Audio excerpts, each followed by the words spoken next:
No, look, he ran a creditable race. I probably thought he might have got a little bit of a freebie that day, but he didn't run too bad when finishing fourth by Monterosa in the King Edward. Coordinated Cut is going to be the last, I think. Here we go for the 2010 Irish Derby. On the inside, Monterosso jumped smartly with that first sight towards the inside.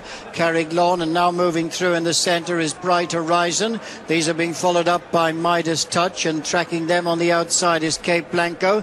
Coordinated Cut in between horses, and they're being followed by Dubawi Phantom, with Puncher Clinch racing just on the outside of Windsor. They're off. So on settling down, Bright Horizon takes them down the far side of the track. Couple of lengths in front of At First Sight. Racing in third place, Midas Touch. In fourth is Cape Blanco. Monterosso is next on the inside, and then Coordinated Cut. Carriglone is next with Puncher Clinch, Jan Vermeer and Dubawi Phantom. But it's Bright Horizon who blazes the trail for Sean Levy, who's out clear now by 6 to 7 lengths. At First Sight second, a couple of lengths to Midas Touch. A break then of 4 to Cape Blanco, and then comes Monterosso with Coordinated Cut, Carriglone, Puncher Clinch, Jan Vermeer and Dubawi Phantom. But beginning the climb up towards the top of the hill, and it's the rank outsider is Bright Horizon, who's clear. At First Sight second, in third Midas Touch, and 4 Cape Blanco. 1, 2, 3, 4 for the Ballydoyle runners at this point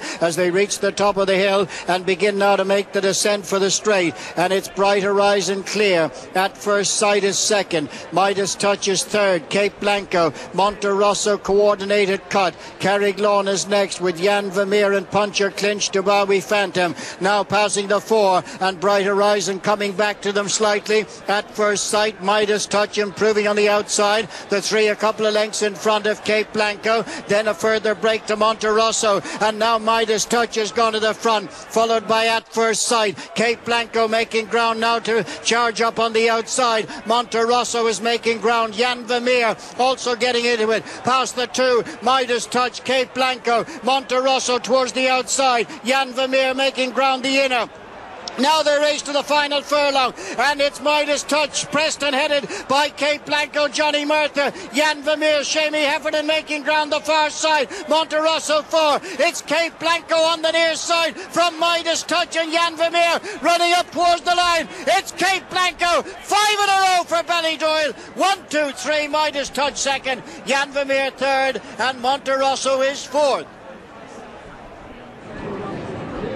Well, Johnny Murtagh said during the week that it was a very, very tough decision choosing between the Ballydoyle horses. I think that was borne out in the race itself, but he's got it right.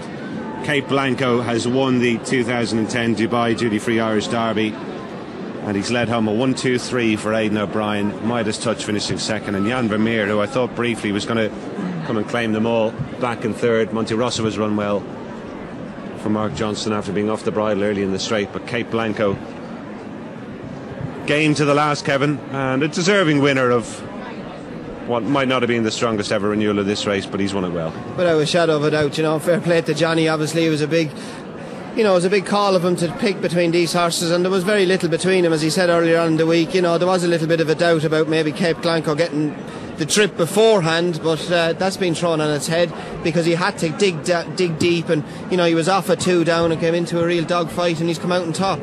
And the race panned out similarly to Irish derbies of recent years. We saw the 2 pacemakers dropping away, At First Sight just dropping away, and then Colm O'Donoghue made his bid for glory, and the guaranteed Died in the Wool stayer Midas Touch looked briefly as though he had Cape Blanco in trouble. This is Cape Blanco's first time winning over a mile and a half. He did the right thing to try and test him, but in the end Cape Blanco did see it out. He did, without a shadow of a doubt, you know, and he had to see it out today because they were at it a long way out, 2 down, and if there was going to be any doubts about his stamina, it was going to be found out here today. And if anything, Johnny's won a little bit snug in the line. He's put his stick down, as you just see him there now, gets down behind him and hands and heels, and you know, he's won a little bit, changes hands, grabs a fresh hold of him, but won it a bit up his sleeve the last 50 yards. But great for Johnny Murtagh. He's a lucky man to be able to ride a winner here today after what we saw in the first today. Yes, it's all worked out for Johnny after that horrific start to proceedings.